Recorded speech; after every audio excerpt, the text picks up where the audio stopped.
Hey, salut la gang, ici Stéphane de la chaîne YouTube Stéphréant. Aujourd'hui, je vais répondre à plusieurs de vos questions. Alors, si tu veux en savoir plus, abonne-toi si ce n'est pas déjà fait.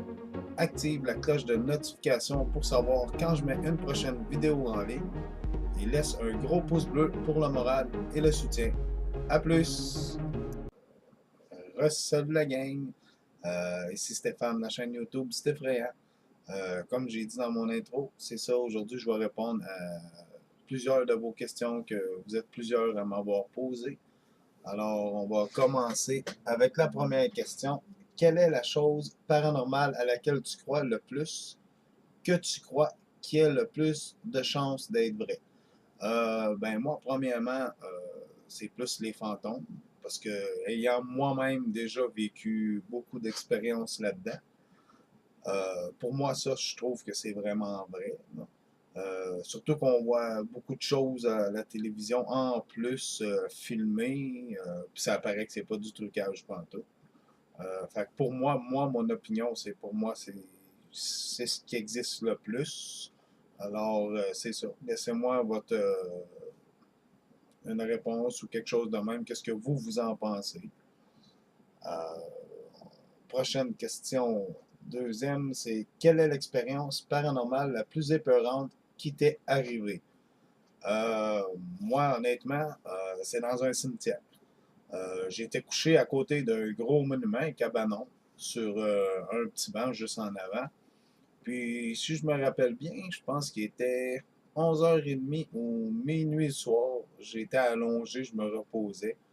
Puis, j'avais entendu une coupe de bruit autour de moi. J'étais pas trop sûr c'était quoi. Fait que j'ai décidé de me lever pour m'en aller. Puis, vous savez comment c'est fait dans un cimetière, il y a plein de rangées.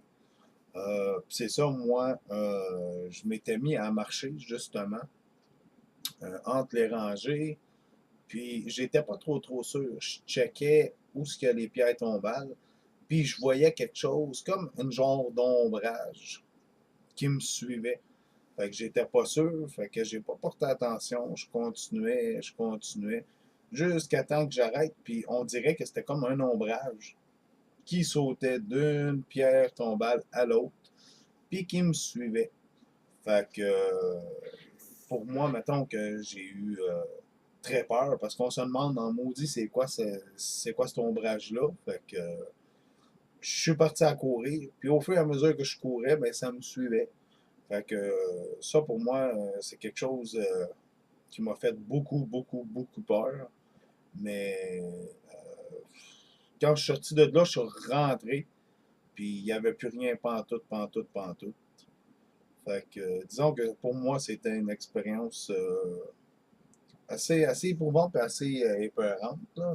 Mettons que ça n'arrive pas à tous les jours. Euh, je vais répondre à la troisième question. Quelle est la plus grande preuve que ça existe des extraterrestres?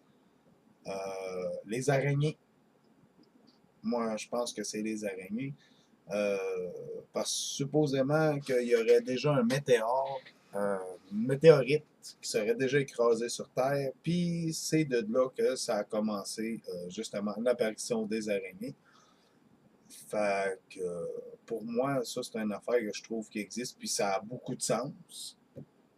Fait que moi, je sais pas qu'est-ce que vous en pensez. Mon pire, gênez-vous pas, laissez-moi votre commentaire sur ma chaîne. Ça va me faire plaisir d'y répondre. Euh, Est-ce que tu crois au voyage astral, genre être capable de sortir de notre corps en tant qu'esprit? Moi, je dirais que, honnêtement, moi, ça m'est jamais arrivé. J'en ai souvent entendu parler. Euh, Disons que je suis entre les deux. Oui, je crois à ça, mais non d'un autre côté. Parce que ça m'est jamais arrivé. C'est sûr que si ça m'aurait déjà arrivé, oui, je l'aurais cru. Mais j'en entends souvent parler que le monde a fait des voyages astrales, puis mais non, je suis perplexe là-dedans parce que peut-être parce que je l'ai jamais vécu. Euh, Fait que non, je reste neutre sur ce point-là. Euh, Cinquième question, crois-tu à la réincarnation? Ah, Ça, là-dessus, je ne saurais pas dire, pas en tout. Parce qu'il y a beaucoup de monde qui disent quand on meurt, on se réincarne, on revit, exemple, dans un chat, un chien ou dans un corps d'un autre être humain. Sauf que le fait de se réincarner, on ne se rappelle pas du passé, il n'y a rien qui nous revient. C'est comme si on reprenait notre vie à zéro. Alors, moi, non. Sur ce point-là, non. Moi, honnêtement, non. Je suis pas. Je crois pas trop à ça. Sixième question. Crois-tu à la destinée ou tu crois que tout est que pur hasard? Non. Moi, je me dis que s'il arrive quelque chose dans la vie, c'est parce qu'on s'est arrangé pour que ça arrive. Pur hasard, oui, ça peut peut-être arriver d'un autre côté. Ça aussi, je suis entre les deux. Je suis vraiment pas sûr. Fait que ça, là-dessus, je peux pas te dire grand-chose, mais oui, des fois, ça peut arriver comme par hasard, on s'en attend pas. Oups, il y a quelque chose qui arrive, exemple. Euh, Puis d'un autre côté, je me dis que oui, si ça arrive, c'est parce qu'on l'a voulu ou on s'est arrangé pour que ça arrive. Fait que je dis oui et non. Euh, Question 7. Si tu pouvais être une créature imaginaire, tu serais quoi? Loup, vampire, fantôme, sorcier, génie. Et pourquoi tu choisirais cette créature-là? Euh, Moi, je dirais, honnêtement, sorcier. Pourquoi? Parce qu'un sorcier peut faire bien des choses. Honnêtement, ça serait la première chose que je pourrais faire dans le monde, ça serait la guerre. Puis surtout une chose aussi, le monde envers les animaux, la cruauté envers les animaux. Ça, je m'arrangerais pour que ça arrête. Ça serait le fun aussi, justement, qu'il y ait une loi qui interdise le monde d'avoir des animaux si c'est pour les abandonner ou les maltraiter. Puis un sorcier, justement, pour pouvoir guérir le monde, les personnes âgées, pour qu'ils peuvent vivre plus longtemps, les guérir de leur maladie. Ça serait vraiment en gros, là, surtout pour ça. Là. Question 8. Crois-tu en la magie noire ou la magie blanche? Honnêtement, j'ai jamais vu personne en faire. Euh, mais je dirais que peut-être que oui, parce que j'en ai souvent entendu parler qu'il y a bien du monde qui font ça. Mais ça, là-dessus, encore là, c'est un gros point d'interrogation. Fait que ça, là-dessus, je peux pas trop en parler parce que je reste sceptique. Euh, Question 9. Quel don aimerais-tu avoir entre voir l'avenir, parler aux esprits, voir les intentions des gens, bonnes ou mauvaises? Non, moi, premièrement, voir l'avenir, ça ne m'intéresserait pas en tout. Pour un point, parce que voir l'avenir, tu peux savoir à quel âge que tu vas mourir, de quelle manière tu vas mourir, puis euh, quel genre de personnes qui vont mourir dans ta famille. Fait que j'aurais pas le goût de vivre d'avance euh, le deuil de qu'est-ce qui va se passer ou savoir le lendemain matin, bon ben il va t'arriver telle affaire. Non, ça premièrement non. Euh, Parler aux esprits, ça là-dessus, je parlerai pas trop là-dessus parce qu'il y a du monde qui vont me traiter de fou des fois. Ça, je reste neutre là-dessus. Ça, c'est mon point à moi, personnel. Euh,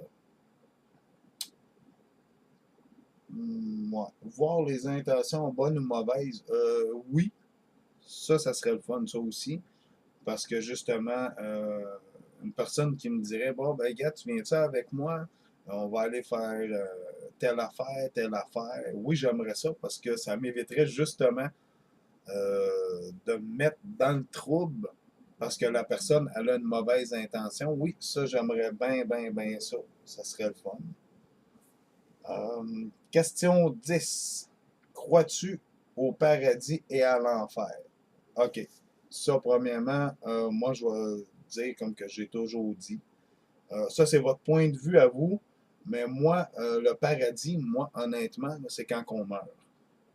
On est le repos total, tu sais, le repos éternel, là. Moi, pour moi, le paradis, c'est ça. Il n'y a plus de souffrance, plus de maladie. Pour moi, c'est ça le paradis. Puis l'enfer, honnêtement, je ne sais pas si vous allez être d'accord avec moi, mais l'enfer, euh, pour moi, euh, on la vit présentement sur Terre. Fait que le monde qui dit qu'il y a un enfer, moi je crois pas ça parce que l'enfer, on l'a vu sur Terre, la misère, la maladie, euh, les problèmes d'argent, quand on voit le monde dans la rue, euh, eux autres, ils y vivent l'enfer. Ils n'ont pas besoin qu'il y ait un enfer en plus. L'enfer, quand on a quelqu'un qui décède, euh, pour nous, c'est l'enfer. On vient de perdre quelqu'un. Fait que pour moi, honnêtement, l'enfer, on la vit sur Terre. Alors, c'est ça. C'était la 10e question. Si vous avez d'autres questions, vous pouvez la mettre, me les mettre en commentaire. Euh, Gênez-vous pas, abonnez-vous, activez la cloche bleue pour voir la prochaine vidéo que je vais mettre en ligne. Ça va être sûrement aussi d'autres questions que vous m'avez posées que je vais répondre. Puis laisse un gros pouce bleu. Alors, c'est ça. Fait que d'ici ce temps-là, ben, gardez bien vos pieds sur la couverture. Bye bye!